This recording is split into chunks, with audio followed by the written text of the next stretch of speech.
Greetings all, this is Rick Levine with your November astrological forecast, and you don't need to be an astrologer to understand that this is a crucial time in the life of the United States of America, in the life in our lives here on planet Earth, whether you're talking about just the next week ahead with the presidential election in the United States, or whether you're looking at this from a wider perspective and looking at the 2010s, 2020s, and on into the 2030s, and what a crucial period of time this decade is in this larger change, this larger scenario.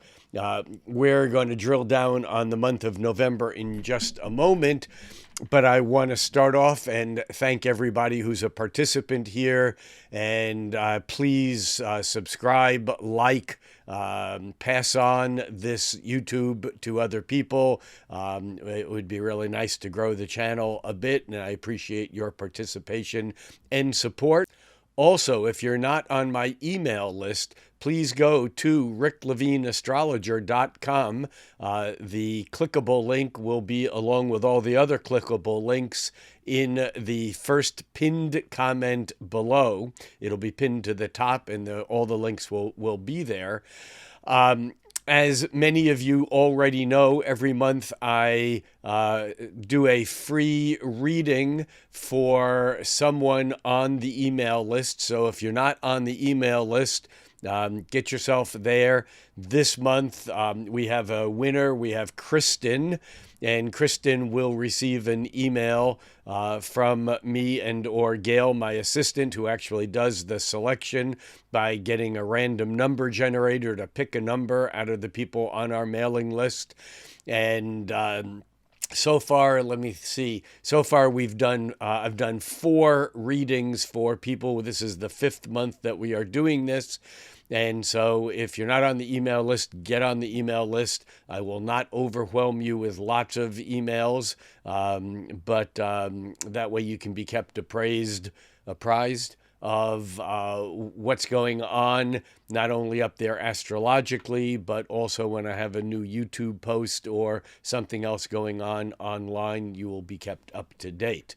So congratulations, Kristen, and I look forward to doing your free reading. It's a harmonics reading, but they've all turned into a little bit more than that. So if you do get selected, it will be an interesting process of having that reading done. I do also record them on Zoom, so you do have a record of it for yourself permanently. Also, for those of you who are watching this right away, I'm recording this on Thursday evening on October 31st on All Hallows Eve, and here should take a moment and acknowledge the thinness of the veil between this world and other worlds that occurs in Scorpio, that comes to a height right around Samhain, right around the time that's the halfway point between in the northern hemisphere, between the autumn equinox and the winter solstice. And at this magical moment when spirits do come through the veil and spend a little bit of time visiting us here in the three-dimensional world, and of course our customs have us getting dressed up in costumes and in various celebrations of the ancestors and those consciousness energies that are disincarnate. It's a very special time, and so I'm happy to share this All Hallows Eve with you here online. Tomorrow evening on Friday, November 1st, that's the first Friday of the month of November, I will be at Soul Food Coffee House in Redmond, Washington. If you live in the neighborhood, please stop on by. The evenings are always a lot of fun. If you are not geographically close enough to come and join us, this will be live streamed on YouTube, and the clickable link is also down below. It's also just on my YouTube channel, and that's youtube.com/K @Rick Levine, and so that will be available for you to participate, whether you're in the neighborhood or not. Next month, I will not be at Soul Food. I will probably do something that will possibly be live that evening, but I will be in India. I'll be seeing some of you there, actually. I will be doing a 2-week retreat in Goa, India, that I've been talking about for much of this year, and now it's ready to unfold. So I will be in India at the beginning of on the first Friday night in December. I will be back at Soul Food in January for the first Friday night in January. So that's what's going on there. I have very little updates as far as things ahead. It's the end of the year. There's a lot going on next year. I do want to mention a couple of things real quickly. I want to mention my participation in Convergence 2025. This is Cosmic Patterns Astrology Conference. Cosmic Patterns are the people that make Kepler software. This is going to be March 7th through March 9th, 2025. In Orlando, and it's going to be quite a gathering. There's going to be 24 speakers that are from around the world-renowned astrologers. It's a group that I'm very honored to be a part of. There will be people there from all over the United States, but from France and from Turkey and from Serbia, and it'll be quite a group. Normally, this conference in the past has been devoted to vibrational astrology, but we'll be looking at a number of things from financial to Vedic to current events. And I'll be doing a pre-conference there and be doing a talk on the conference schedule itself. And that's cosmicpatternsconference.com. Again, the clickable link will be down below in the pinned comments below.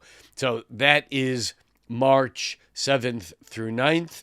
And it's going to be a lot of fun and a lot of learning, a lot of really good astrology stuffed into a weekend, people coming together to share knowledge on asteroids, on medical astrology, on evolutionary financial astrology, certainly harmonics and vibrational astrology, but predictive, mundane, Vedic, all kinds of astrology. And it's going to be really an intense learning experience for everyone who attends.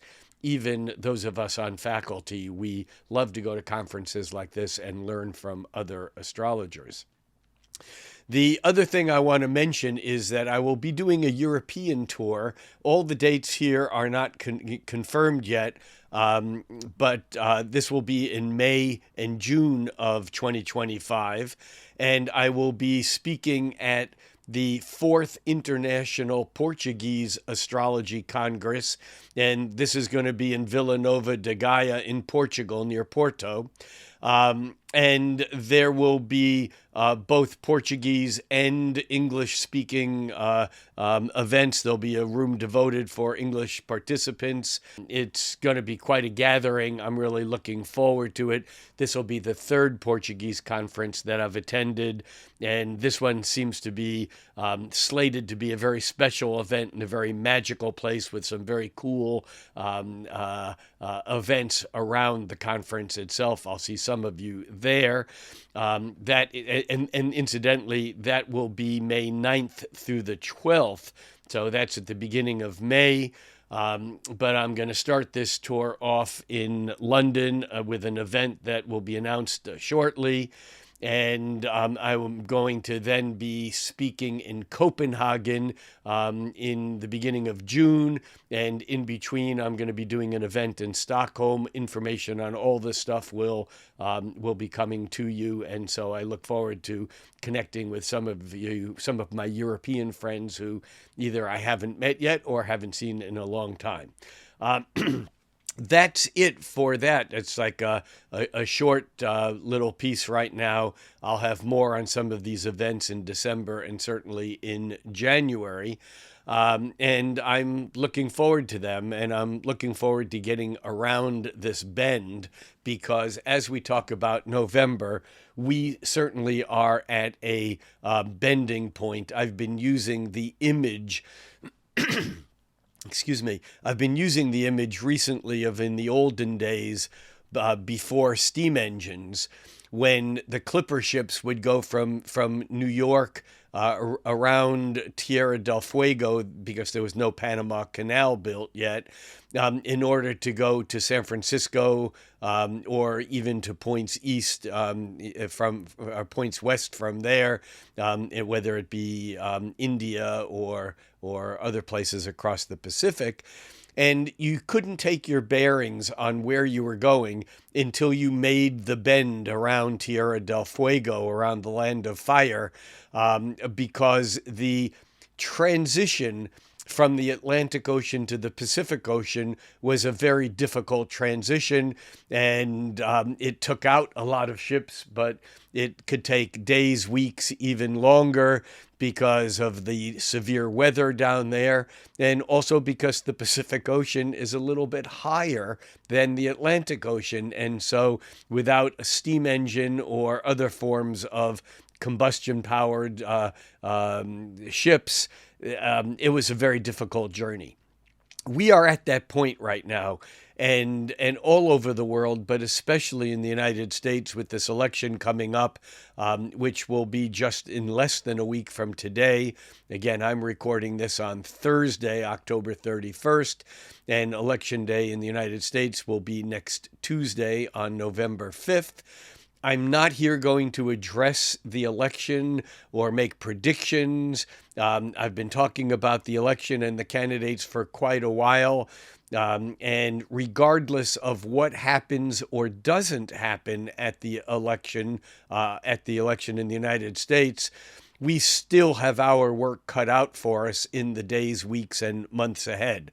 My only prediction is that if you do not vote, you lose right to participate, to complain about who wins. Voting is mandatory, and even if you're voting for someone who maybe wouldn't be your perfect choice, having a vote to make sure either the other person doesn't get in, or at least someone gets in that's going to move you in a direction that is closer to your ideal vision of what's ahead. I think it's important that communication stays open here. I certainly have my position and my perspectives on all of this. I don't normally hide them, but we're so close to the election time. Right now, it's not my intention to raise differences. It's only to be aware that your vote counts, that every vote counts, even if you're living in a state where you just say, why should I vote? It's already going this way or that way. It's just the act of making that action of taking part in the ritual, I think, is very important, because there's just so much difficulty on the planet right now, and we have a chance to break through some of that. It's not going to happen overnight, but, with such difficult situations in the environment and certainly in mistreating of people, in needless wars and genocides and taking people out, the suffering is so great that anything that anyone can do to, in some way, increase the potential for kindness, for compassion, for working together. We're all in this together, and we're going to all either make it out together or we're not going to make it out. And it's that important of a bending that we are at right now. So enough of my little bit of a rant here. Let's get down and look at some astrology and some charts. We're going to start off with a chart for November 1st. And in fact, all of my charts that we will be looking at will be charts for noon, and that's noon Pacific time. And time does change from daylight to standard time here in the United States. on Sunday night, and that will be we'll get there in just a moment. But on November 1st, and that is just in a few hours, we have a new moon. And I want to start the discussion off with a chart for the new moon, which is at 5:47 a.m. in that specific daylight time. Standard time doesn't happen until 2 o'clock in the morning on Sunday, and that will be November 3rd here in the United States. Many of you in Europe have already shifted from summertime back into regular time. But the chart that we are looking at right now is for 5:47 a.m. That's not a noon chart. It still is an Aries rising, because wherever you are on the planet at the moment of the new moon at 9 degrees and 9 degrees of Scorpio in 35 minutes, it's about 9.5 degrees of Scorpio, that will occur at the same point in time, even though your clock might be different. Here in Seattle, the time will be 5:47 a.m., but in different time zones, you need to make that adjustment for yourself. The important thing to understand about November 1st, about the new moon at the beginning of November, is that we have now moved into Scorpio time. This November 1st new moon is a new moon in Scorpio. The new moon itself is not strongly aspected, and that doesn't make it an unimportant new moon. But it does kind of say that in some way the lunation itself may not be quite as significant as some of the most recent lunations and some of the other ones coming up. I should say that November is particularly interesting because there's actually two new moons. So there's 3 lunations this month. There's a new moon on the 1st, and then there's a full moon on the 15th, and then there's another new moon on the last day of the month on the 30th. And so it makes it a very intriguing month. Also, there's a lot of sign changes this month, and on top of that, we also have Saturn turning direct and Mercury turning retrograde. We're going to talk about Mercury a bit more in just a few minutes. And the other thing that is so significant this month, and it's very close to the beginning of the month, is the fact that we have Mars making an opposition to Pluto. This is always an important aspect. Mars-Pluto aspects are significant. It's more significant right now because Mars will be turning retrograde. We'll talk more about that in a few minutes also.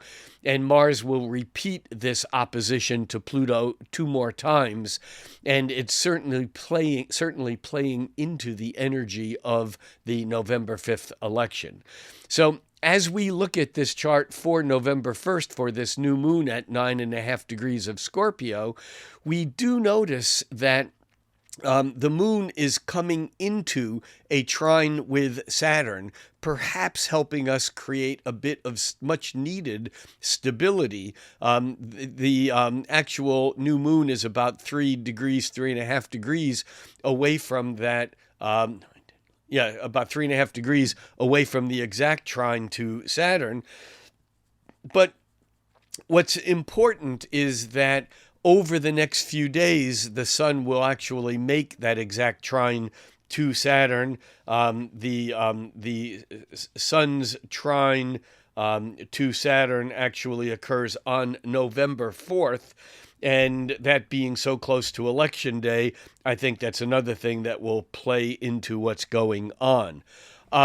The other thing to note, though, here, and I mentioned this in the October forecast, because October ends with kind of like an energetic potential for energetic positive change. And part of that is involves Mercury, which is slowing down to turn retrograde. Although Mercury doesn't turn retrograde until the end of the month, until the 25th, it actually goes into Sagittarius and then turns retrograde. And we will get to all of that shortly also. But as Mercury is moving from Scorpio into Sagittarius, it's going to be making a sextile with Pluto, and that Mercury sextile Pluto occurs on the 2nd of November. And it's also making a trine with Mars, which also occurs on the 2nd of November. That would be from the chart of November 1st. And whenever I say today, I'm always talking about the chart that's up there now. And the chart for November 1st shows that Mercury trine Mars on one side, and also just past its trine to Neptune on the other side. So we have this grand water trine that is in motion right now, with Pluto emphasized as if it was a kite, because Mars is coming into the opposition with Pluto, and that Mars opposition, Pluto again, will be exact on November 3rd. Well, it depends on where you are, whether it's on the 2nd or 3rd. But this, interestingly enough, creates a lot of internal emotional stability. Now, where we go with that and how we move through that is going to be very interesting. It's very important to note that Pluto has retrograded back into Capricorn, where it's been for about a decade and a half. Pluto is now moving direct, and Pluto will return into Aquarius this month. In fact, we'll drill down on that one in a bit also. But Pluto actually moves into Aquarius on November 19th. And it'll pretty much be there for 19 years. It moves out of Aquarius and into Pisces in March of 2043.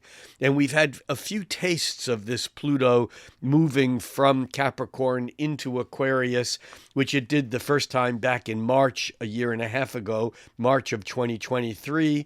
It then retrograded back into Capricorn in June of 2023, moved back into Aquarius in January of this year, 2024, back into Capricorn again just a couple months ago at the beginning of September, and then it's moving into Aquarius now for the final time during this cycle. It will not be back in Aquarius for about another nearly 250 years from now. And so this is a huge transition, and this sits behind a lot of what's going on. And what's intriguing about the election in the United States on November 5th is that it's like the last chance for Pluto to finish its work in Capricorn, which has to do with the deconstruction. This is Pluto's job, is deconstruction, reconstruction. In other words, it's part of that death rebirth cycle. It's associated with the Scorpio energy, this being the new moon in Scorpio. It's associated with that which has to die in order to be reborn. That's why the veil is thin in the Scorpio time of year, because energetically, summer is over, autumn is like in full swing, but we're approaching now the dead of winter. Note the term, the dead of winter. We don't call it the dead of summer. We call it midsummer. But somehow the winter time has that, the ending of things that begin anew in the spring. And so there's this energy right now with this grand water trine at 27, 28, 29 degrees of water, just getting ready to transition into fire signs. Mercury moving into fiery Sagittarius over the next few days. In fact, Mercury moves into Sagittarius actually tomorrow on the 2nd. But we have Mars then moving into Leo, and that Mars is going to move into Leo on November 3rd, also just in a couple of days. But this is more intriguing because Mars, although it's moving into from Cancer into Leo, that Mars is going to be moving back, retrograding back into Cancer in January, and then moving into Leo in its final motion, not until next April. And we're going to talk more again about that Mars in a moment. I'm trying to paint a picture, though, here of understanding how there's so much that's getting ready to shift. And there's this feeling of like, if we don't get it right now, we're not going to get another opportunity on this level.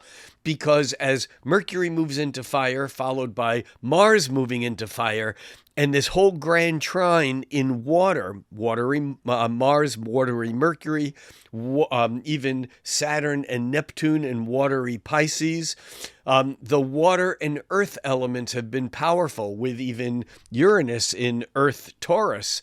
And over the weeks and months and years ahead, everything is going to change from earth and water. And I say everything, I mean Pluto changing from earth Capricorn into air Aquarius.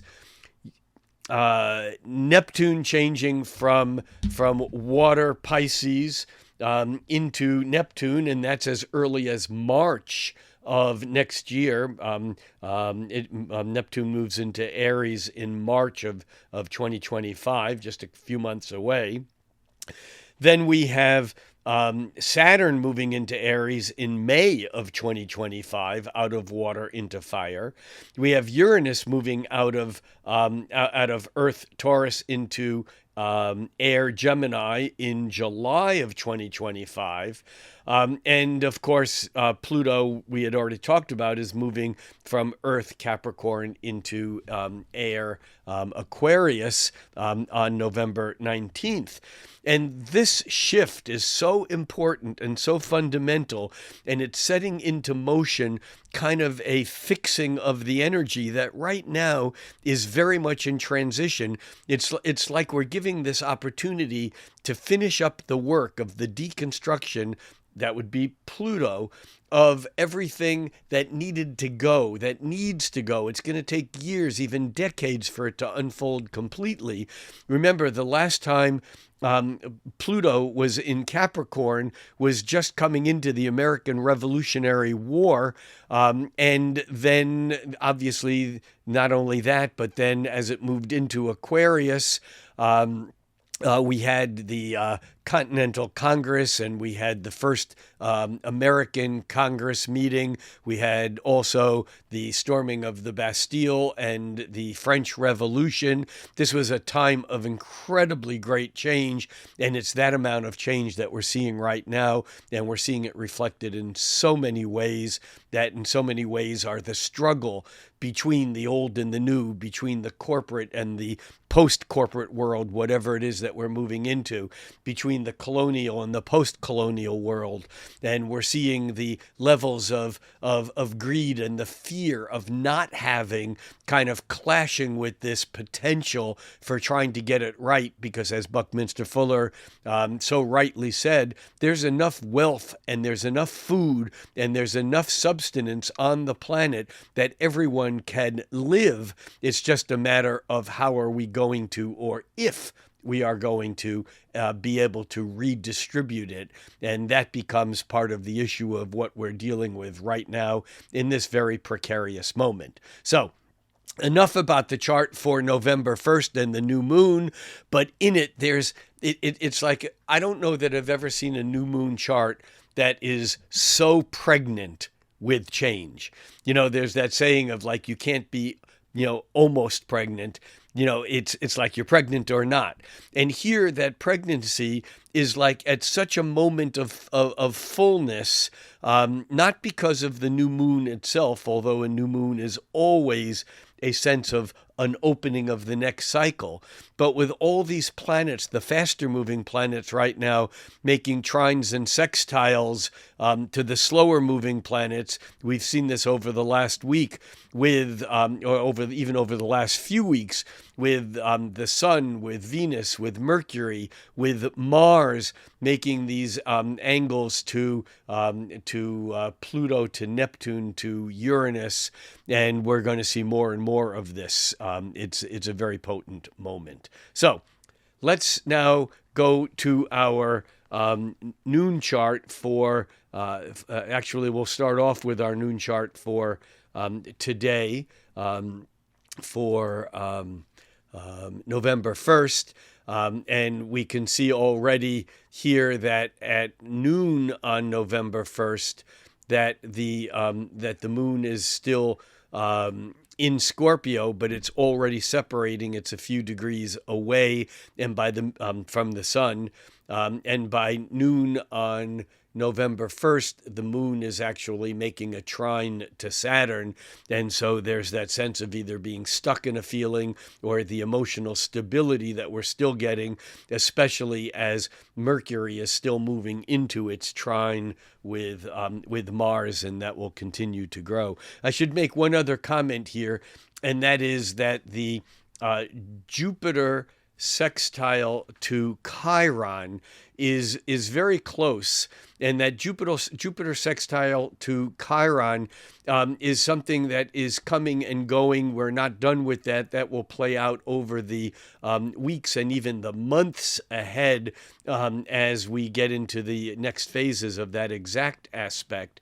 But and they in some way represent the potential, the opportunity for healing. Whether or not we're able to make the most of that or not is a separate issue. But there certainly is that potential for healing with that aspect. That Jupiter, the Jupiter semi-square to Chiron, the Jupiter sextile to Chiron right now is actually 1/60th of a degree. It's that close. It's 1 minute of arc from being exact here at noon on the 1st. Now, as we look at the 1st, and we move away from the new moon and we move to noon on the 2nd, we can see that the moon is still in Scorpio. The moon actually leaves Scorpio and moves into Sagittarius this evening. Again, this evening meaning November 2nd on Saturday. The moon will move into Sagittarius at 10:19 p.m., and that's still Pacific Daylight Time. We don't set the clocks back until 2 o'clock in the morning on Saturday. Late Saturday night, really technically early Sunday morning at 2 a.m. But the moon leaves Scorpio, moves into Sagittarius at 10:19 p.m. And that can open the energy up a little bit. In some ways, it's like a foreshadowing because Mercury is going to leave Scorpio and move into Sagittarius also on the 2nd, and it will actually do that just a little bit after noon. We're looking at this chart right now for noon, and Mercury is at 29 degrees Scorpio in 59 minutes.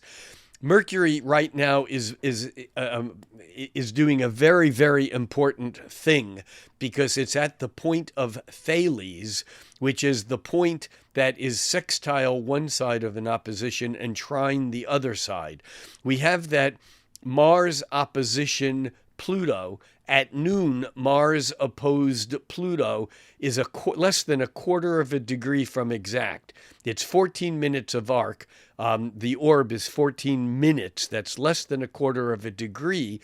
And Mercury, by midday, is sweeping through that point, releasing the stress, releasing the tension from the difficulty of Mars wanting conflict, engagement, Mars wanting to assert itself, Mars aggressing, but in Cancer, not playing the cards out on the table. There's hidden stuff going on.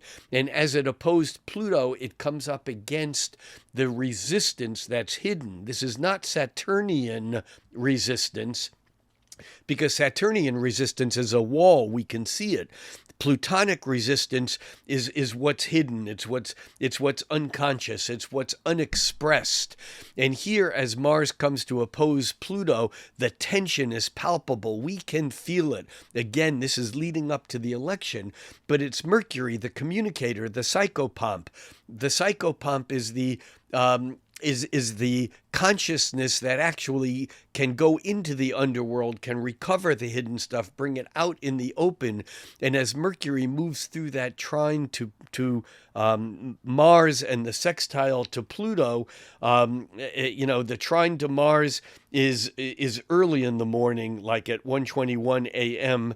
On Saturday, on the 2nd, and its sextile to Pluto is 8 o'clock in the morning, but it doesn't then move into, it being Mercury, moves into Sagittarius just after noon at 12:17 p.m.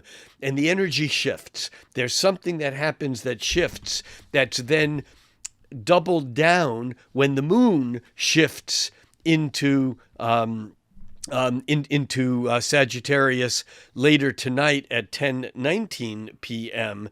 And this is all so important because it's still kind of pre-shadowing the Mars opposition, which occurs at 3:36 a.m., but that's now Pacific Standard Time, not daylight time. And so again, you need to adjust your time zones if you're out of the United States, because the United States shifts from daylight to standard time at 2 a.m. on Sunday. And so I'm going to move this chart ahead to noon on Sunday, and this is now standard time, but we can see now that Mercury has moved into Sagittarius, and so has the moon. We've passed the moon's conjunction to Mercury, which would have occurred just as the moon is moving late Saturday night into Sagittarius. And this does open the energy a little bit. There's something that comes out in the open here that I think can be, very important. But we have another couple of things going on here that are also leading up to Election Day. One of them is that Venus also moving through Sagittarius. Now, by Sunday, we have this Sagittarian energy, which is showing us some hope, some potential, some uplifting news. And Venus is moving by Sunday. It makes an opposition to Jupiter, which can be over-inflationary. This can be too much. This is like a good thing. But as I like to say, whenever we're talking about a Jupiter-Venus connection, whatever that connection is by aspect, too much of a good thing is not necessarily a good thing. It can be overdoing, overinflating, overindulging, overstating something. It can be even telling a lie that maybe wasn't a lie until we took it too far and it was just too much. And this is all going on. But the thing that's magical here is that Venus is also making a trine to Chiron. Now I'm coming back to the Jupiter sextile Chiron, because the Jupiter sextile Chiron, which is just beginning to separate, it's still 2 minutes of orb, meaning that this was exact a few days ago in October.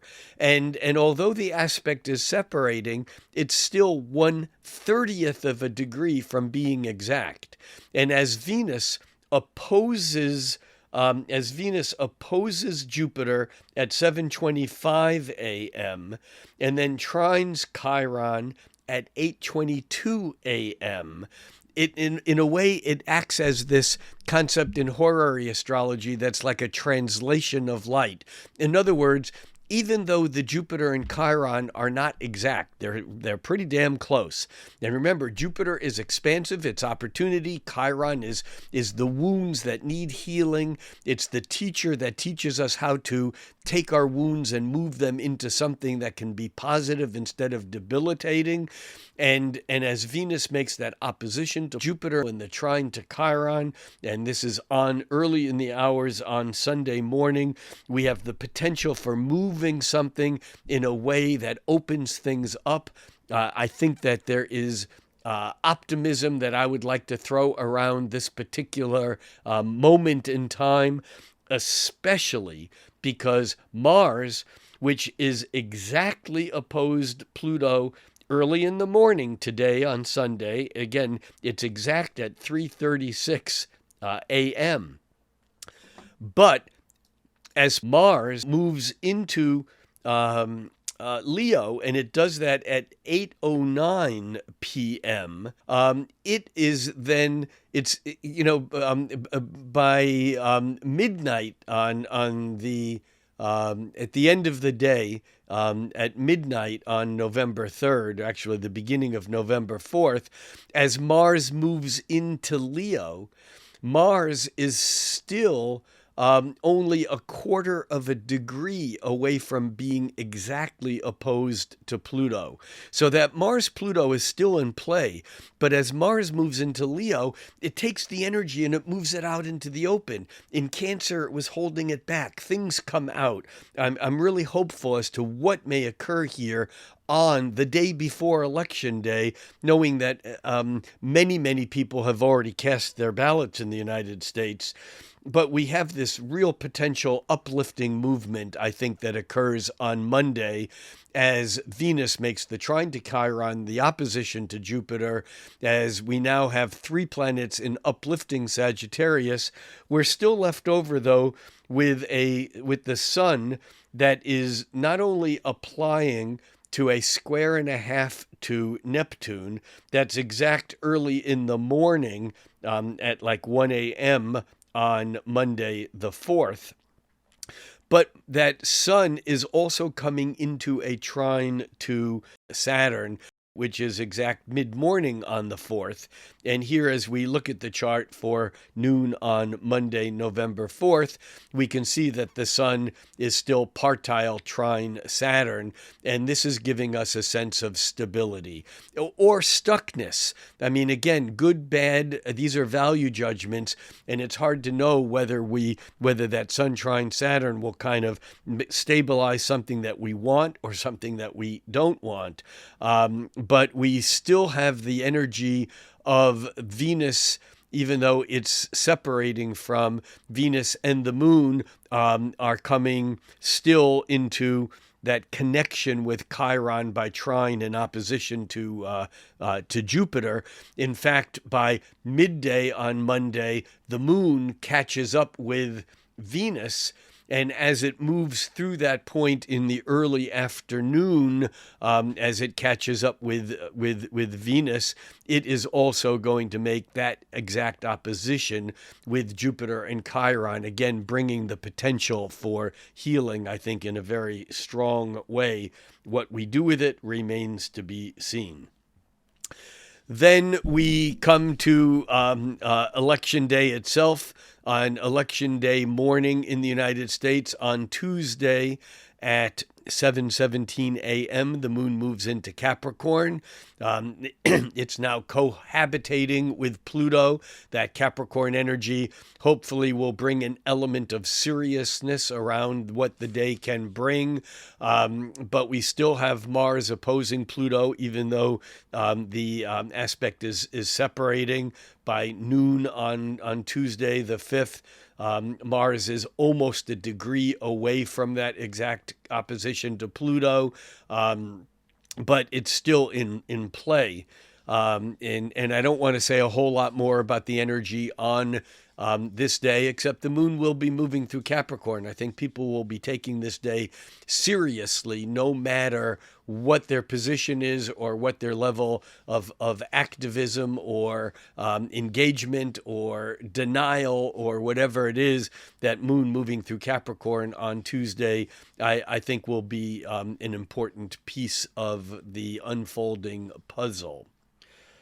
By the time we get to the 6th, the energy is a bit quieter. We do have Mercury making a square and a half with Chiron, which can be a bit disruptive from the whole healing potential.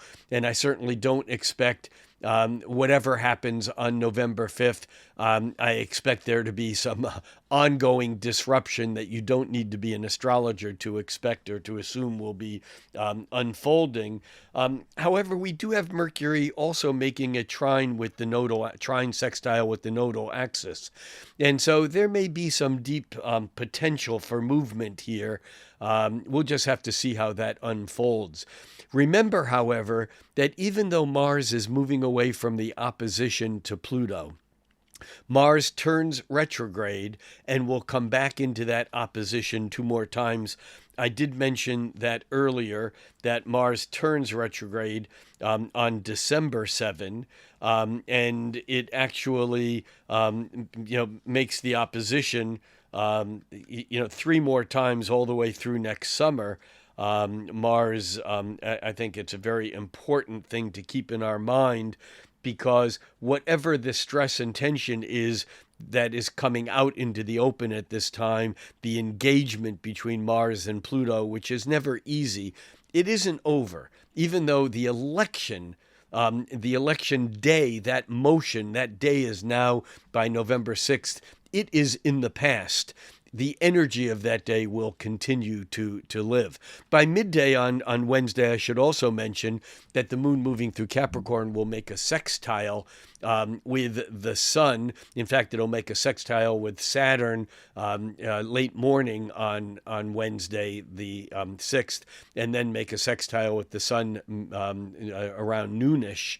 And that also can be a bit of a stabilizing energy, but just remember that stabilizing doesn't necessarily mean it stabilizes in the way that everyone wants it to be stable, but something will happen that will say this is a done deal, this is now fixed, it's now in the past.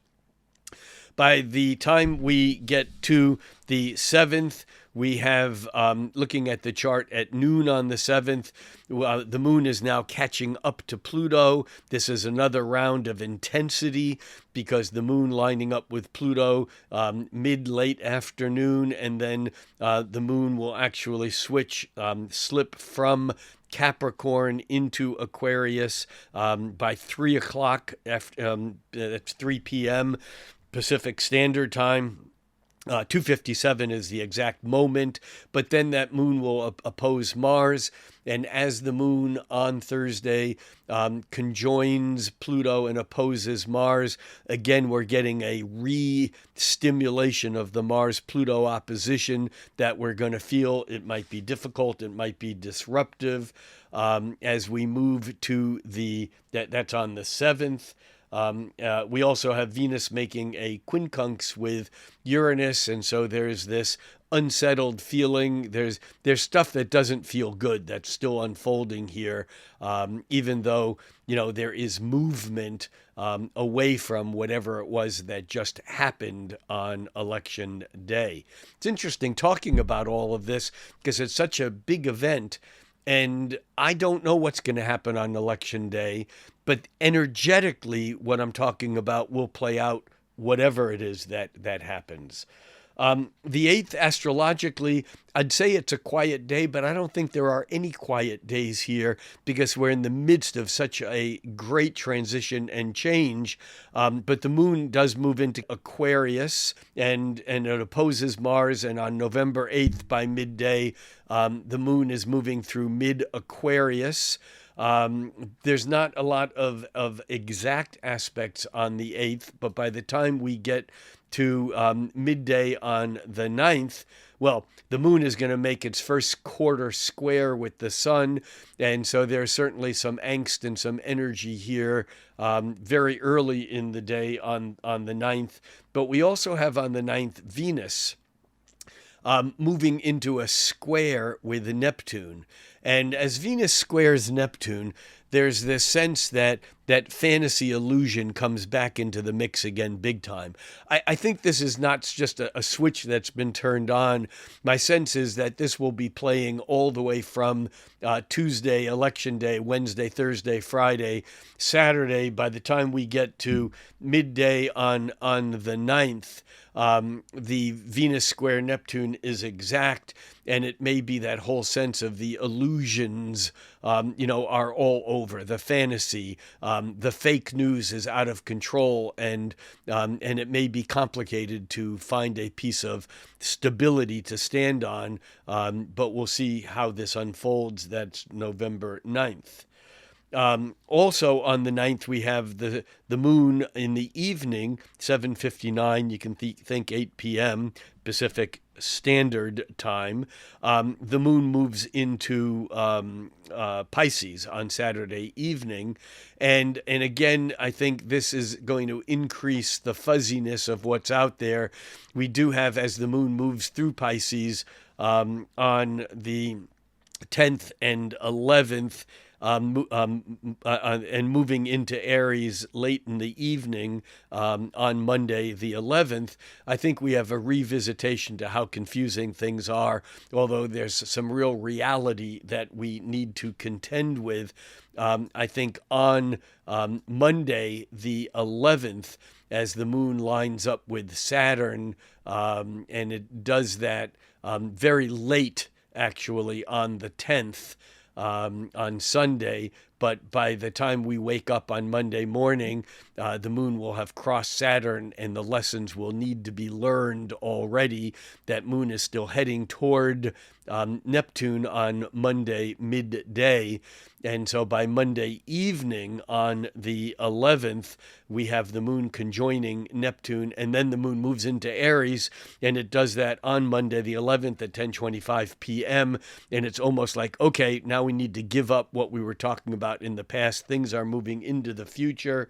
We also have the sun on the 11th making quincunxes with both Jupiter and Chiron, bringing that Jupiter-Chiron healing potential, the opportunity to learn something, to teach something.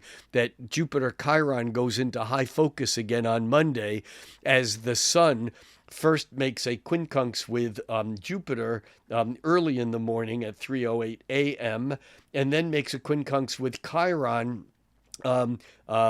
midday around almost 2 o'clock, 1:40 p.m. And so it creates a kind of temporary finger of God, or yod, where that sun in Scorpio is holding its power, but it's complicated because the adjustments don't want to take. It's like there's things that are just not fitting in the way they're supposed to fit in, and it's, I think, annoying. I think it's bothersome, and I think that continues to be exacerbated, even though the moon moves into Aries, and it's like, okay, we're on new ground. By Tuesday, the 12th, we have Mercury moving through Sagittarius, Venus having moved into Capricorn. By the way, that Venus moves into Capricorn on November 11th at 10:25 a.m. And so that is on Monday, Monday midday. Venus moves into Capricorn. And there, I think we have to become a little bit more realistic with what it is we want, with what it is we're going. Now, this is tied to the discomfort we're having on Monday with the sun's quincunxes being the apex of the yod from Jupiter to Chiron.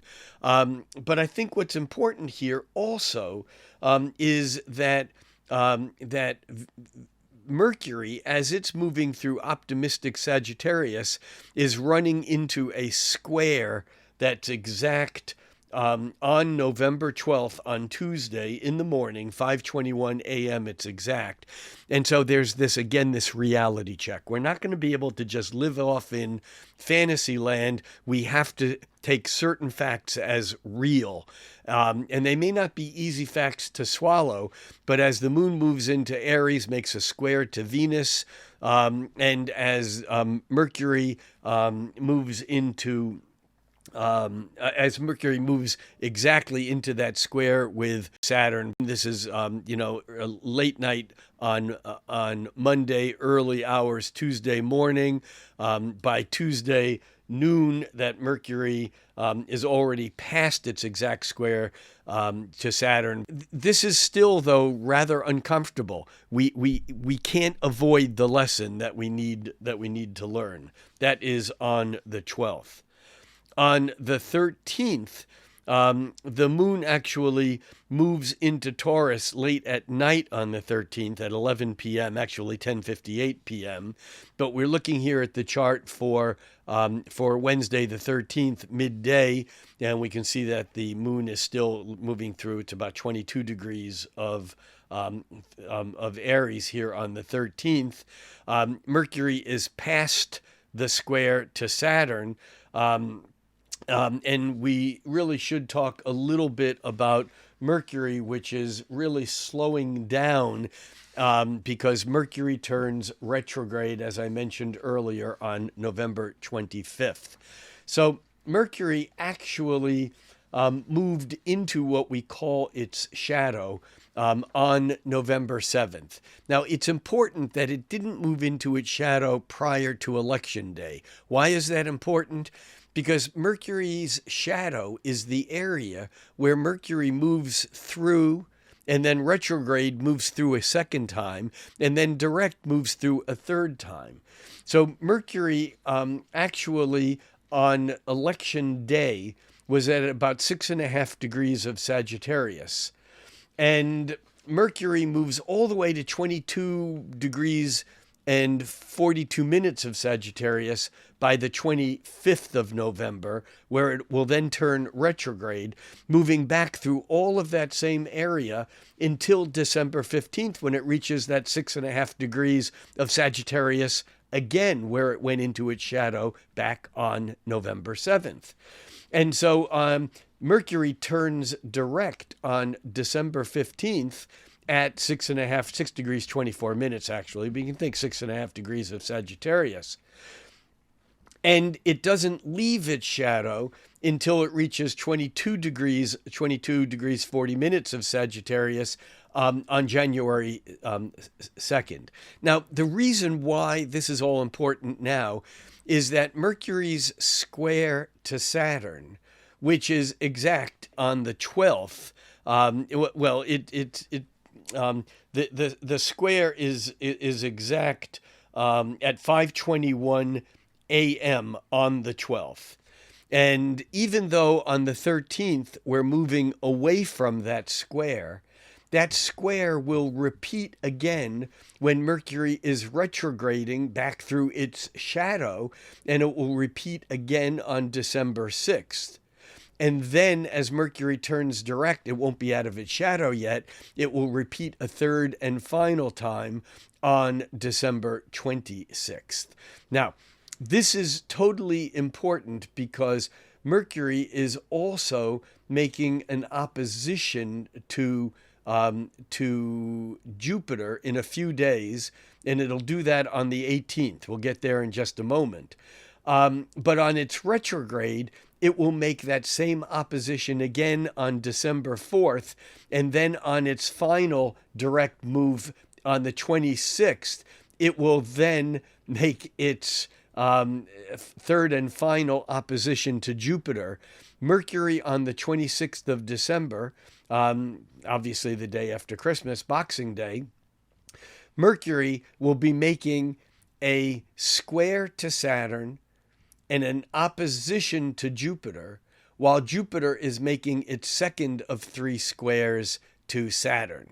And here again, I'm just trying to paint this picture that we can isolate these dates, but we're in the middle of such a huge transition that involves several outer planet motions that are not only aspects, but also changes of signs. I've spoken about a few of these before. I've already mentioned the fact that Saturn moves into Aries, next May, that Neptune moves into Aries next March, that Uranus moves into Gemini next July, and all of these things are certainly important, and obviously the Pluto moving into Aquarius, here in just a few days on the 19th. But aside from that, we have Saturn in this half square with Pluto, and I've talked about this since last April, May, because Saturn made a half square with Pluto back in on May 6th. It then made a second half square with Pluto on on September 26th, and then it makes its third and final half square with Pluto on January 27th, a week after the presidential inauguration. Meanwhile, and that Saturn half square to Pluto is about boundaries bumping into each other and not getting along and needing to form and reform. And this is the Pluto, the Saturn-Pluto conjunction half square opposition process is really like the story of how nation states and ideas kind of bump into each other and have to work out new boundaries. I've talked plenty about that in the past, and I'm avoiding.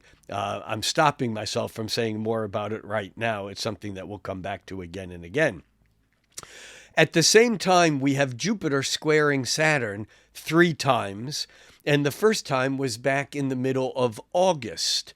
Now, the Jupiter-Saturn cycle is a 20-year cycle. Its conjunction occurs every even-year decade, so it occurred in 1960, 1980, 2000, actually early 2001, and 2020, and will occur again in 2040. Those are the conjunctions. The oppositions occur on the odd decades like 2010, 2030, and so on. We are at the halfway point of that, where the expansion of Jupiter and the contraction of Saturn are kind of working it out. That began over this past summer in August. And the second of those squares will be on Christmas Eve on the 24th. I know it's not December yet, but I'm talking about this because Mercury at that time will be active, and Mercury will be retrograde Mercury on the 6th. Will make that square with Saturn. That's on December 6th. And on the 4th, it will make the opposition with Jupiter. But on December 26th, Mercury will make its third and final square as it moves direct. It will make its third and final square with Saturn and its third and final opposition with Jupiter, while Jupiter and Saturn are making their square. And so the energy of what's going on now around Election Day through November is absolutely still up in the air, and there's stuff yet to go down that will be tied to this. As much as I'd like to say the election is over, let's move on, we still are in the midst of a very dynamic and changeful moment in history. And that's just the way it is. So this Mercury square Saturn on the 12th, even though on the 13th it looks like it's separating, we're going to be back for more on that. There are lessons that we have to learn that may take us a few times of that Mercury squaring Saturn for us to finally deal with the lesson and to learn it and to really take it to heart. So on the 13th, we have late in the day the moon moving into Taurus, already mentioned that. And then on the 14th, we have Mercury making a half square with Pluto. This again is a bit of disruptive communication. It's arguing, it's stuff coming out in the open that is uncomfortable. Saturn, by the way, is moving toward the end of its retrograde, having backed all the way up to 12 degrees of Pisces.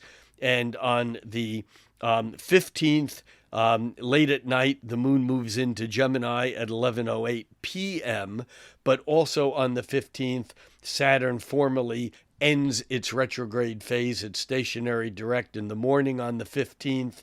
And the other thing that occurs on the 15th is the full moon in Taurus, the moon having moved into Taurus, late on Wednesday night. And here on Friday, we have the full moon, and the full moon in Taurus is at 24 degrees of Taurus and 1 minute. The sun is at 24 degrees of Scorpio, 1 minute. This occurs just after noon at 1:28 p.m. Pacific time. That's the chart we're looking at now. We're not looking at the noon chart. This full moon chart is significant for a few reasons. Number one, Saturn is stationary, but it's stationary direct, and we're just a few days away from Pluto moving out of Capricorn, and it will not be back in Capricorn for over 2 centuries. And so this, in some ways, is a signaling that the things that had to do with that movement of all those planets through Capricorn through 2019, 2020, in particular 2020, 2021, and things associated around all the racial tension, the biological medical sovereignty that both we felt on issues of vaccination and COVID, and we also then came to that kind of coming to another level of conflict around medical sovereignty, around issues of right to life versus abortion, or right of a woman to have sovereignty over her body. And what we're seeing here at this full moon, we're seeing Saturn moving direct at the same time Pluto is ready to move out of Capricorn, and yet this full moon occurs with the full moon closely conjunct Uranus. The full moon Uranus is just 1 degree, it's 1.25 degrees of orb, which means that within a couple of hours or so after the full moon, the full moon will join up with Uranus. The sun will oppose Uranus right in here also. The sun's opposition to Uranus occurs tomorrow on the 16th. We're at a point right now where the tension is great, and therefore the need to contract and make it real is also very great. But things are very explosive. Things are very tenuous. We also have Mercury slowing down to retrograde, but it coming into its opposition with Jupiter. That Mercury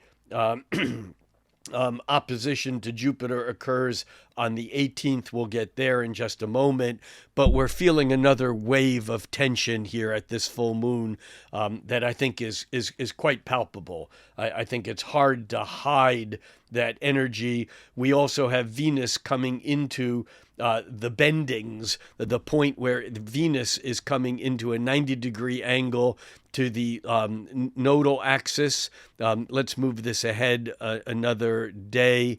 We'll go back to our noon chart, and noon on the 16th, we can see that that Venus is at 6 degrees of Capricorn. The nodal axis is at 5.5 degrees of Aries Libra, which means that Venus makes that exact square to the nodal axis at 3 a.m. here on Saturday the 16th. The bendings, or the 90-degree angle to the nodes, is a very important point because the nodes are always creating the tension that creates what the Hindus call Maya, the three-dimensional play of what looks like what's real, that's really just the interference patterns from light tying itself up into knots and giving the illusion of three-dimensionality. And as Venus hits that point, it puts a stress on the whole system. And so I don't know what that will actually mean on Friday and Saturday, but there's something here going on that's really stressing the system as the sun is coming into a trine with Chiron. I'm sorry, the sun that's coming into a trine with Neptune, and Mercury coming into a trine with Chiron. And so we got energy going on here that has potential for healing, but it's also things are stressed. Things are bent out of shape. That's on the 16th. By the time we get to midday on the 17th, we can see that Mars is making a half square with Jupiter, and this is also kind of being exacerbated by the fact that the Mercury opposition to Jupiter, there's this whole energetic piece here of the Mercury opposition to Jupiter, which is exact on the 18th. That would be tomorrow, but very early in the morning, just after midnight. And so here on the 17th, we have Mars at a half square to Jupiter, and the energy between Mercury and Mars and Jupiter, even with midday on Sunday, with the moon moving through Gemini. Remember, the moon moved into Gemini late on the 15th. On Friday night, the moon moved into Gemini just before midnight, and so we have by Sunday midday, we have the moon lining up with, reaching the mid-Gemini, lining up with Jupiter, as Mercury is opposing Jupiter, as Mercury is making a square and a half to Mars that's still coming, in. It's within a half a degree, and also making its opposition to Jupiter. Again, we have tension, we have overinflation, we have big ideas, we have things that are being communicated, but the actions are kind of confronting us in ways that maybe we're not doing what we're saying, but what we're doing is very obvious and out in the open. This is all on the 17th, which is what we're focused on right now. By the time we get to the 18th, we can see that the Mercury in its square and a half to Mars comes into being exact mid-morning by 9:30 in the morning.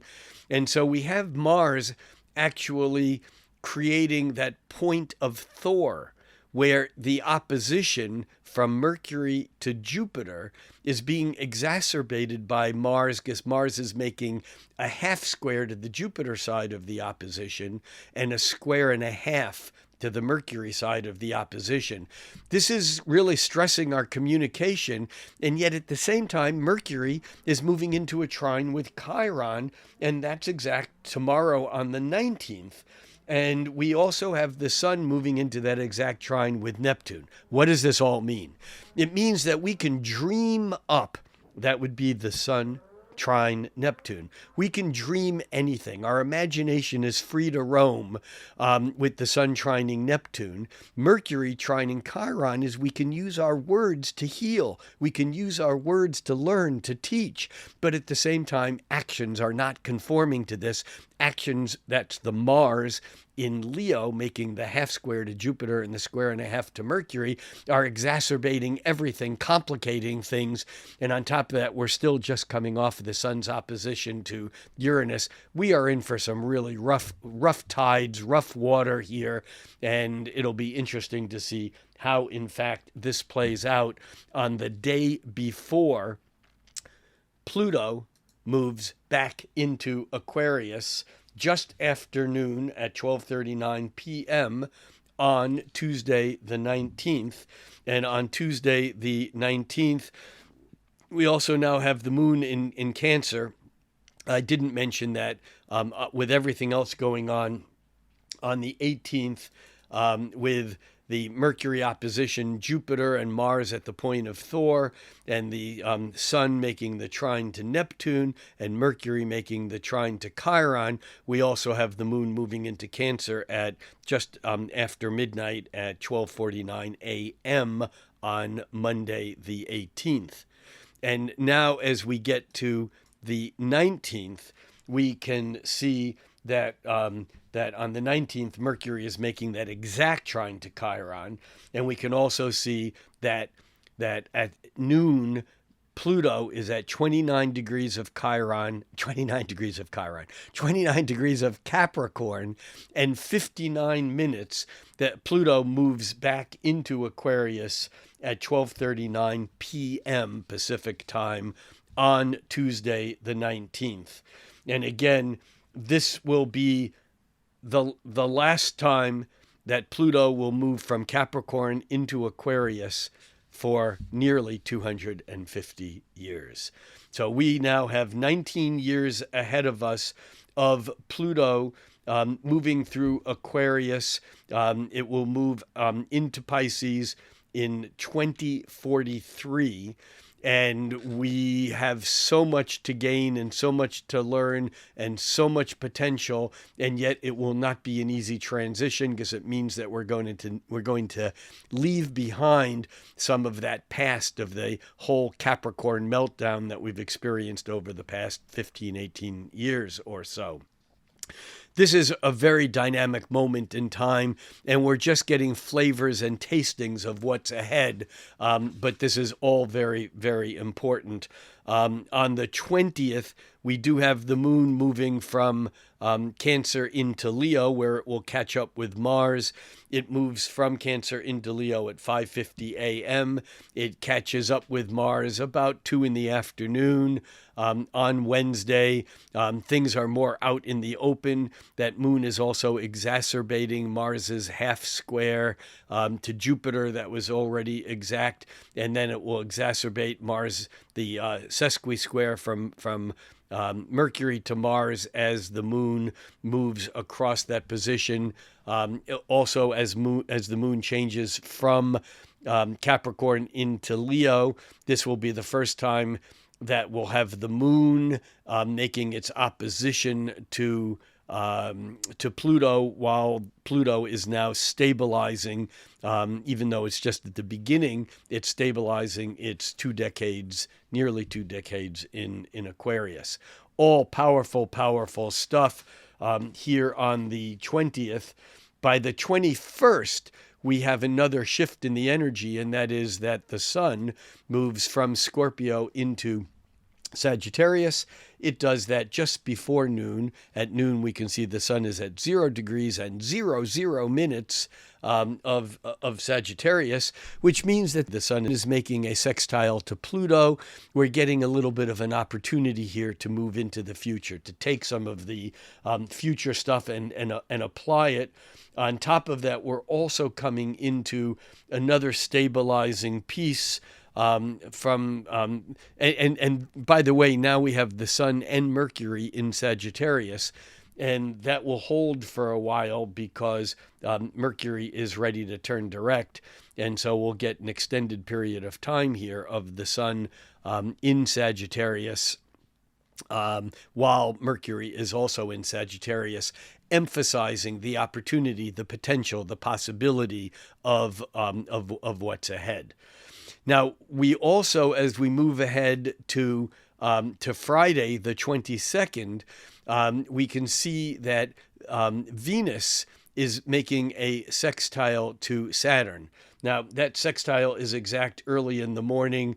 We can see that Venus by midday is already at 13 Capricorn, so it's past its partile sextile to Saturn, which occurs at 3:55 a.m. But here on Thursday and Friday, we are getting a flavor of stability and potential, both from the sun sextile to Pluto and from Venus's sextile to Saturn. Venus in Saturn's home sign of Capricorn. And so we're getting some real stabilization here, I think, that will come through. We're also moving into the last quarter, the third quarter of the moon, as the moon moves from Leo into Virgo at 3 p.m. on Friday afternoon. We can see that we have a square between the moon and the sun. And so as the moon changes signs at 3 p.m., by about 5 p.m., the moon is making that exact square. So we're feeling some engagement, some conflict between the subjective moon and the objective sun, but between the analysis and the logic that we're trying to really wrap our being around, and yet where it is we seem to be going with that sun moving, brazenly and boldly into Sagittarius in search of the unexplored and the unexperienced, the not yet experienced lands that are still in front of us. That is all on the 22nd. We also have Mercury slowing down because it turns retrograde on the 25th. Here we can see midday on the 22nd, it's almost at 22 degrees of Sagittarius. And we move this ahead to the 23rd. It's still at 22 degrees of Sagittarius. The moon moving through Virgo is going to make an opposition to Saturn. Again, another little bit of a reality check. There's not a lot of exact aspects going on here in this particular moment. We move ahead to the 24th on Sunday, and we can see that the moon is still in Virgo. The moon is picking up on a trine to Uranus that will be exact on Sunday afternoon. The moon actually leaves Virgo and enters Libra just early hours on Monday, the 25th. We'll move this ahead to the 25th. And as the moon moves from Virgo into Libra, it's going to make a trine to Pluto. We can see that the trine between Uranus and Pluto, which was an almost 2-degree orb, is now, because of the retrogrades and Pluto moving direct, it's more like almost a 5-degree. It's a little bit over a 5-degree orb now, but nevertheless, as the moon moves from Virgo into Libra, it's going to pick up on that trine to Pluto on the 25th. We also have the sun making a square and a half to Chiron, which is rather annoying and difficult, because it feels, again, like whatever it is we thought we were healing or trying to heal is now being exacerbated again. I should mention, though, that Mercury, which made that trine to Chiron just a few days ago, that exact trine was on the 19th, that Mercury will make a second trine to Chiron on December 1st on the retrograde that it's already getting close to now. And then it'll make its third and final trine to Chiron on December 30th. So this Mercury-Chiron energy is really significant. But notice that the Jupiter sextile to Chiron is still separating here by the 25th, that Jupiter-Chiron is almost, it's about 2.5 degrees of orb, whereas before at the beginning of the month it was 1 minute of orb from being exact. So here on the 25th we see one other thing, and that is the sun at 4 degrees of Sagittarius is coming into a trine to Mars. And normally I would not consider a Sun or Mars trine and or sextile to the nodal axis significant. But note here, on the midday on Monday the 25th, the Sun, Mars, it's a little over a degree from being exactly trine. The trine is exact tomorrow. It's exact on actually early in the morning on the 27th. Just after midnight. So late on the 26th, early on the 27th. But we're already we're already pretty close right now here. The Sun trine Mars is 1 degree 20 minutes. But the sun is being sextiled by the moon, which is crossing the south node. And so we have a very interesting configuration here where we have the Sun-Mars trine, which is exact or very early in the morning on Wednesday, the 27th. But the moon right now, midday on the 25th, is sextiling the sun on one side, and then a couple of hours later it's going to sextile Mars on the other as it goes across the south node, meaning that Mars is making a sextile to the south node exact today and a trine to the north node. And so this is an interesting potential release of energy here on Monday, the 25th, that I think can be significant. As we move this ahead to the 26th, we can see now that Mercury is now retrograde. In fact, here on the 25th at noon, it's 22 degrees 40 minutes. On the 25th, it's moved 2 minutes. That's 1/30th of a degree backwards. It's retrograding very slowly at first, but Mercury is retrograde. That retrograde is exact, although there's no real movement, at 6:42 p.m. On Monday, the 25th. And here by the 26th, we have the sun making its exact trine with the North Node. I think that this is quite significant. We also have Venus, which is making a quincunx with Jupiter. Again, Venus-Jupiter connections, overindulgence, too much, too far, slow it down, pull in. Don't try so much to get it right. Just try not to overdo. At the same time, we have the moon squaring Venus here on Tuesday and trining Jupiter. This can be a little bit of a complexity of taking something too much too far. And that's on the 26th. By the 27th, the Libra moon moves into Scorpio. It does that just after noon, actually 4:20 p.m. on Wednesday, the 27th. On the 27th, we also have early in the morning the sun making that exact trine to Mars. We can see here that by midday, it's just past partile. The sun has just moved from 5 degrees into 6 degrees, but it's just 6 degrees 4 minutes. And so we're really picking up still on this sun trine Mars that is still kind of, picking up on that north node, south node axis. On the 27th, we have Venus making the exact square to Chiron. Again, something isn't feeling right.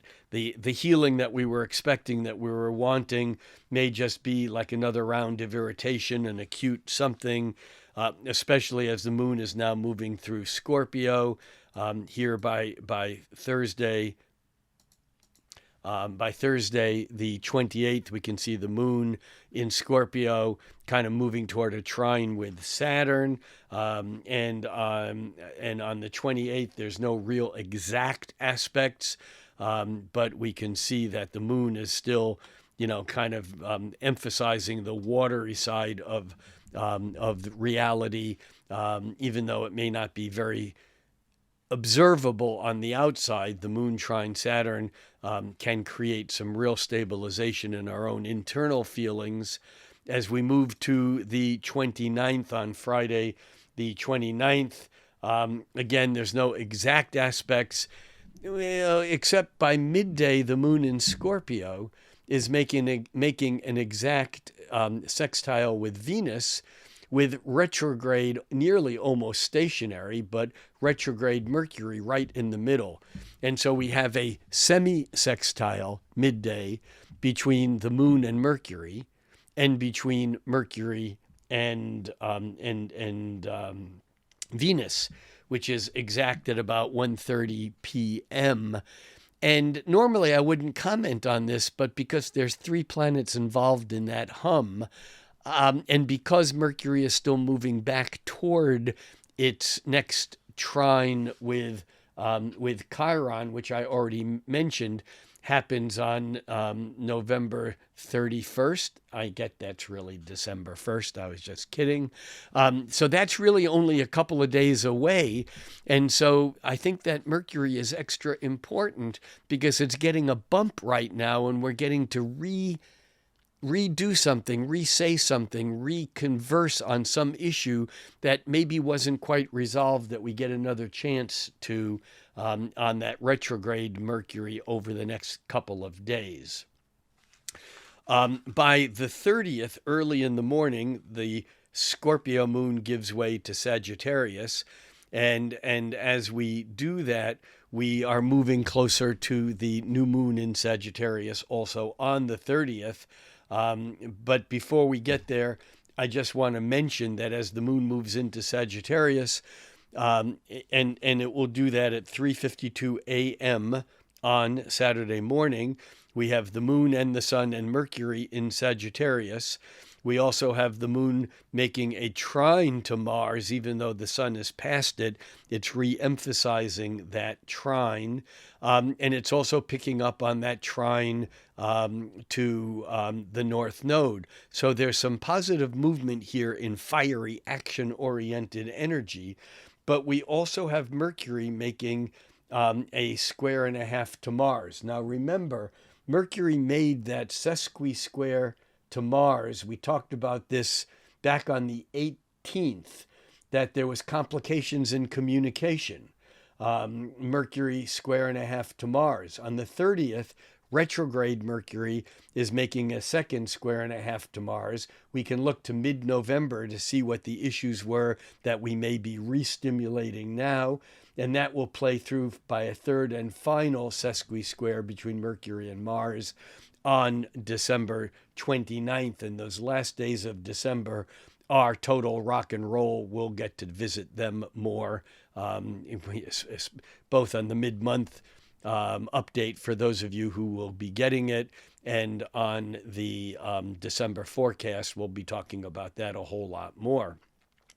But right here, we are coming into the second new moon of the month. And this new moon occurs at 10:21 p.m. Pacific time. It occurs at 9 degrees and 33 minutes of Sagittarius, so it's just 9.5 degrees.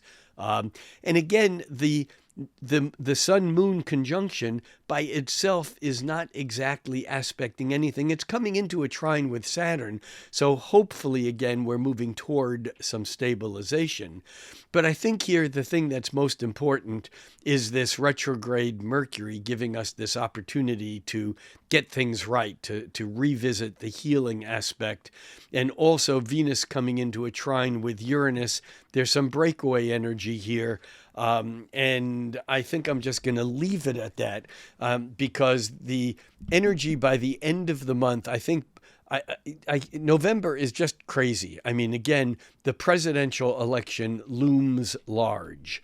But regardless of what goes down on that day, we're moving into a few months and even a 6-month period that is going to create the couple of years ahead as the outer planets all change signs, even though Pluto now is in Aquarius and will be staying there. I think it's more important than ever to keep in mind a few things.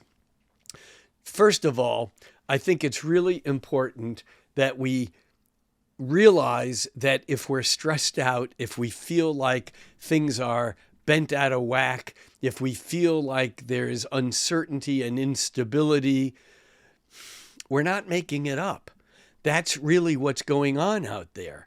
And in a way, it's almost like it's almost like being an alien. I think Terence McKenna once talked about this, that if an alien came to Earth and the first human they contacted was a woman in childbirth, and they thought that was the state of existence, they would make assumptions about life on Earth and about humans that were not necessarily the case of what's going on. Well, you might say that in the big scheme of things, from the 1960s through the 2040s, humanity is giving birth to itself, to something new. And we are at the height of that birth. We're in the birth canal.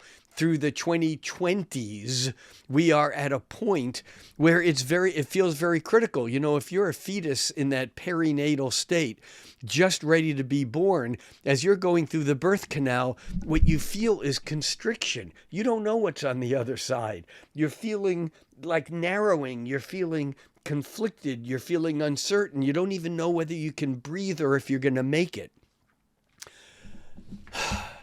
So what do we do during this birthing period of time? We breathe. We understand that birthing is perfectly safe, even though it feels like we might be dying. And in a way, something is dying, There is something dying that we are fighting against the death because we're uncertain as to what it will be.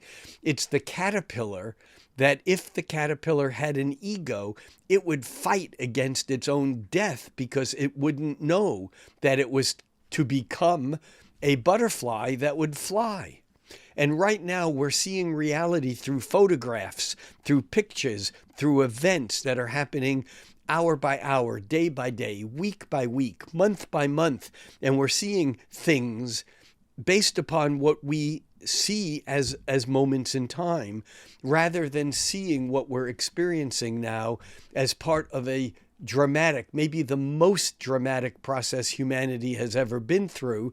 Because of technology, we're going through this together in some form of singularity, meaning that if this occurred 100 years ago, 300 years ago, there would have been people going through events in very separate places. And even if they were similar, they wouldn't have known that the entire planet was going through this together.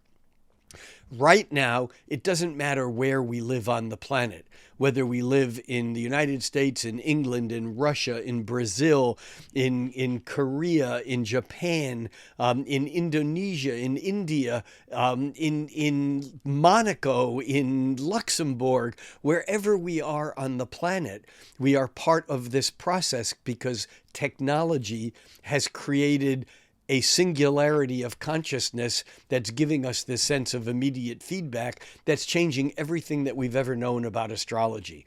I'll have a lot more to say about this in the weeks and months and even years ahead. And it's something that I've spoken about, not so much on these monthly updates, but it is huge what we are going through. And so what do? We remember to breathe.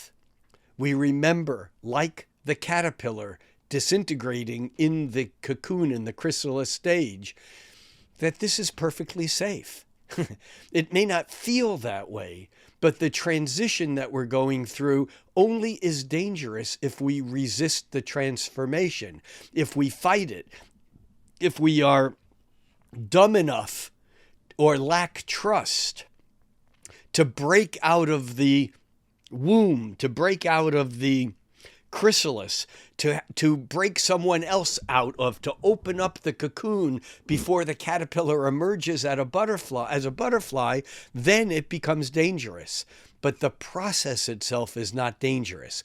It's only dangerous when we focus on our fear and on our uncertainty. So what do we do in this? We engage it. We find reasons to smile. We receive love when we have it when we experience it around us. We express love when we can. And when can we? Always.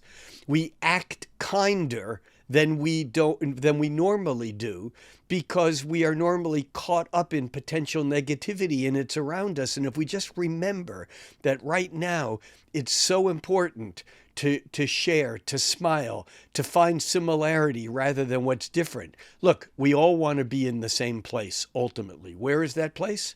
Happiness.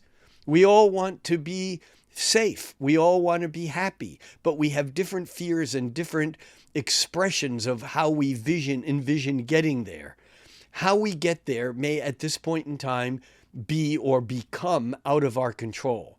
And so the question becomes, where is it that we want to be? How can we talk with someone who seems so different than us and say, forget about where we are right now. Where do we want to be? Not how are we going to get there, but where do we want to be? And can we find some similarity? Can we find compassion for someone or those someones who have been disenfranchised, whether they've been disenfranchised as an individual, serving time in prison, having gotten out of prison as a disenfranchised felon wanting to find happiness, whether they've been disenfranchised because of their sexual proclivities or their expression of their being that we define through some sort of gender confinement. Have they been disenfranchised because of the color of their skin or because of their ancestors or the country they were born born in, or the side of town they were born on, or of the language they speak. We need to get past those. We need to find ways to connect, to be compassionate, to act kindly, regardless of what's going on externally, because the internal will eventually overtake the external, and eventually we can get there. The thing that will block us is our fear, is our resistance to transformation. Remember, transformation means to go beyond form. It means to go beyond form. And it's the form that is changing right now. And we are all participants in this. There are no bystanders. Bystanders will be left behind. We need to engage, and we need to engage the best we can. And we need to find ways to trust one another, even when the other side of whatever issue it is seems to be our mortal enemy. We cannot afford enemies. We need to find and extend our sense of family, our sense of community. This is the true meaning of Aquarius, and Pluto in Aquarius is to change our individuality so that we become part of a larger community of humanity. That's it. That's all I got. And blessings to all of you, to all of us in this time of year, in this time of the beginnings of the inklings of the closing down of winter, an annual, the closing down as we move toward winter, that Scorpio energy, the last ray of hope that occurs with the sun's movement into Sagittarius. These are all important times, or all important things, but they're all made small by the size of the transitions that we are going through. And so, as ever, I leave you with the thought of, think cosmically. Think as cosmically as you can. Think as cosmically as we are able to. But don't forget to smile, because that's one way in which we can act locally. Don't forget to engage others with love and compassion, even if it means extending out of our comfort zone, because that's a way in which we can engage locally. Think cosmically, act locally, and be safe. And I'll see you all online. This is Rick Levine. Peace out.